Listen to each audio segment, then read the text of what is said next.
Hi hello నమస్తే. ఈరోజు మనం చర్చించబోయే టాపిక్ నరాల బలహీనత, నర్వ్స్ వీక్‌నెస్. అసలు ఈ నర్వ్స్ వీక్‌నెస్ అనేది ఎందుకు వస్తుంది? వస్తే ఎటువంటి లక్షణాలు ఉంటాయి? వచ్చిన తర్వాత దీనికి సంబంధించి ఆయుర్వేదంలో ఎటువంటి చికిత్సలనేవి ఉంటాయి? దీనికి పర్మనెంట్ సొల్యూషన్ ఉంటుందా? ఇటువంటి అంశాలను అడిగి తెలుసుకుందాం. మనతో పాటు ఉన్నారు ఆయుర్వేద వైద్య నిపుణులు డాక్టర్ ఎస్ కమలాకర్ గారు. నమస్కారం సార్. నమస్తే అండి. సార్, నర్వ్స్ వీక్‌నెస్ అనేది చాలా మందిలో చూస్తూ ఉంటాం. అసలు ఈ నర్వ్స్ వీక్‌నెస్ రావటానికి గల కారణాలు ఏంటి సార్? నెర్వ్స్ వీక్‌నెస్ రావడానికి గల కారణం ఫస్ట్ డయాబెటిస్ అండి. హ్మ్. షుగర్‌ని ప్రాపర్‌గా ట్రీట్మెంట్ చేసుకోలేకపోతే ఈ నరాలు అంటే ఈ నెర్వ్స్ ఎండింగ్స్ అనేవి ఉంటాయండి. దీనివల్ల ఫస్ట్ వీక్‌నెస్ వచ్చేస్తదండి. అంటే దాన్ని ఏమంటామంటే మనం పెరిఫెరల్ న్యూరోపతి అంటామండి. హ్మ్.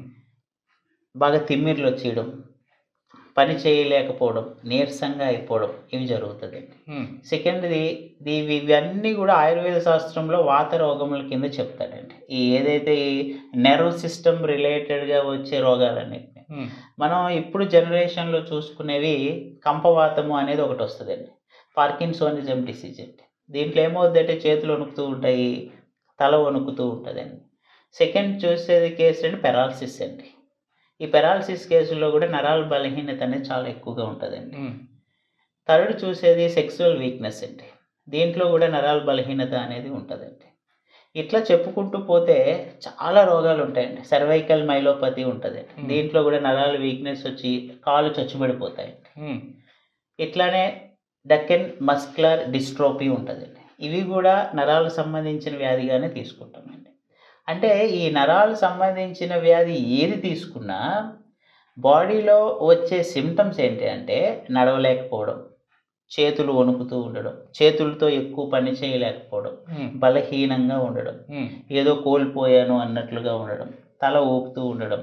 ఒకవేళ ఈ మెడ నరాలకు సంబంధించి వస్తే తల ఇసరడం, హ్మ్. కళ్ళు తిరిగి పడిపోవడం, ఇవన్నీ గూడా ఈ నరాల బలహీనతకి సంబంధించిన సింప్టమ్స్ అండి. సార్, ఇప్పుడు కొంతమందిలో ఏవైతే మీరు చెప్పిన లక్షణాలు చాలా తక్కువగా ఉండొచ్చు. కొంతమంది ఐడెంటిఫై చేయకపోవచ్చు. కొంతమందిలో ఎక్కువగా ఉండొచ్చు. సో, నర్వ్స్ వీక్‌నెస్ వచ్చింది అని తెలుసుకోవడానికి ఆయుర్వేదంలో డయాగ్నోసిస్ ఏ విధంగా చేస్తారు? నేనిప్పుడు చెప్పాను కదా సింప్టమ్స్ అన్నీని. ఆ! ఈ సింప్టమ్స్ ఆధారంగా ఏదో ఒక సింప్టమ్ పేషెంట్ వచ్చి చెప్తాడండి. ఆహా! కంప్లీట్‌గా ఇదొక చెప్తాడండి. ఓకే. తిమ్మిరి పట్టినట్లు ఉంది అని హ్మ్. చెప్తాడు. హ్మ్. లేదంటే ఎక్కువ బరువు మోయలేకపోతున్నానండి. సపోజ్ ఒక టీ గ్లాస్ పట్టుకున్నాడనుకోండి, టపేరుమని వదిలేస్తూ ఉంటాడు. హ్మ్. అది ఆయనకి తెలియకుండా జరుగుతూ ఉంటాయి మాట. ఓకే. సో, ఇటువంటి సింప్టమ్స్ ఏదొచ్చినా ఇమ్మీడియేట్‌గా డాక్టర్‌ని కలవాలండి. ఓకే. కలిస్తే ప్రైమరీ స్టేజ్‌లోనే డయాగ్నోసిస్ అయిపోతది. హ్మ్. కొంతమంది ఫిట్స్ వస్తూ ఉంటది. హ్మ్. అలా పడిపోతూ ఉంటారు. హ్మ్. అది గూడా నరాల బలహీనతకి సంబంధించిన ఒక ప్రాబ్లమేనండి. సో, వీటిలో ఏది చూసుకున్నా ఇవన్నీ గూడా వాత రోగముల కిందకే వస్తదండి. హ్మ్. ప్రాపర్‌గా వాత రోగానికి చికిత్స చేసుకుంటే ఈ రోగాల నుండి బయటపడొచ్చు. ఓకే. సో, మీరు ఎంతోమంది పేషెంట్స్‌ని ట్రీట్ చేసుంటారు. సో, స్టార్టింగ్ స్టేజ్ అనుకోవచ్చు. లేదంటే ఆల్రెడీ పేషెంట్ అయ్యుండొచ్చు. సో, ఎలా ఉంటుందసలు? ట్రీట్‌మెంట్ ఎలా ఉంటుంది ఆయుర్వేదంలో? ట్రీట్మెంట్ ఇందులో యాక్చువల్‌గా మెయిన్‌గా వాడేది అశ్వగంధ అండి. హ్మ్. ఈ అశ్వగంధ చూర్ణము లేదా అశ్వగంధ అరిష్టం అంటే సిరప్ అండి. హ్మ్. లేదా అశ్వగంధ లేహ్యం అంటే పేస్ట్ ఫార్మ్ అండి. ఓకే. ఈ 3 ఫార్మ్స్‌లో పేషెంట్‌కి అనుగుణంగా అంటే పేషెంట్ ప్రకృతికి అనుగుణంగా లేహ్యం అయితే లేహ్యం ఇస్తాం, చూర్ణం అయితే చూర్ణం ఇస్తాం, లిక్విడ్ అయితే లిక్విడ్ ఇస్తామండి. హ్మ్. దీని ఆధారంగా ఏదైనా ఒక అశ్వగంధాన్ని లోపలికి పంపిస్తే నెర్వ్స్ మీద యాక్ట్ చేస్తూ ఉంటది. హ్మ్. అది డాక్టర్ డయాగ్నోసిస్ మీద ఏది ఇవ్వాలి అనేది ఆధారపడి ఉంటది. హ్మ్. ప్రాపర్‌గా ఇటువంటి ప్రాబ్లమ్ ప్రైమరీ స్టేజ్‌లో ఉండేటప్పుడు అశ్వగంధ చూర్ణం పౌడరు పొద్దున్న, రాత్రి 3 గ్రామ్స్ పౌడర్ 3-5 గ్రామ్స్ వేడి పాలల్లో కలుపుకొని తాగితే చాలా మంచిదండి. ఓకే. ఇంకా దీంట్లోనే కపికచు చూర్ణం అని ఉంటదండి. ఈ కపికచు చూర్ణం గూడా ఈ నరాల వీక్‌నెస్ మీద చాలా బాగా పనిచేస్తదండి. ఇప్పుడు ఏదైతే కంపవాతము, పార్కిన్సోనిజం అనే డిసీజ్ చెప్పుకున్నామో, అటువంటి డిసీజ్‌లో ఈ కపికచు చూర్ణము ప్లస్ మనం ముందు చెప్పుకున్న ఈ అశ్వగంధ చూర్ణము. హ్మ్. ఈ 2 చూర్ణాలు మిక్స్ చేసుకొని గూడా తీసుకోవచ్చండి. ఓకే. తీసుకుంటే నరాలకి బాగా స్ట్రెంత్ వస్తదండి ఫస్ట్ ఆఫ్ ఆల్.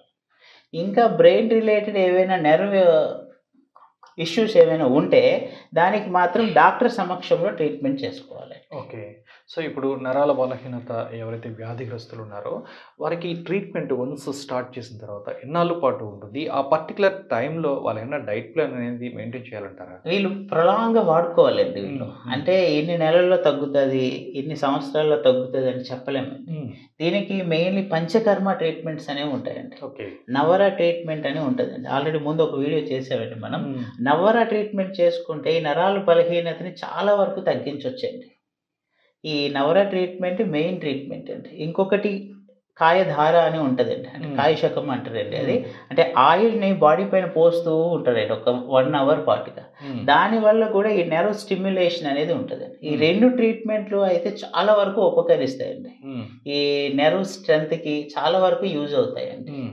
సరే ఇప్పుడు ఈ నర్వ్స్ వీక్‌నెస్ అనేది ఫ్యామిలీలో ఒకరికి ఎవరికైనా బ్యాక్‌గ్రౌండ్‌లో ఉన్నదనుకోండి. లేదంటే ఒక ఫ్యామిలీ మెంబర్‌కి ఉందనుకో. ప్రీవియస్ నెక్స్ట్ జనరేషన్స్‌కి వచ్చే అవకాశం ఉంటుందంటారా? చాలా తక్కువండి. హ్మ్. అంటే వస్తాయి కొంతమందికి. హ్మ్. కానీ చాలా తక్కువ రేట్‌లో వస్తాయండి. అంటే ఓకే. ఇది వస్తాది అని మాత్రం చెప్పలేమండి. హ్మ్.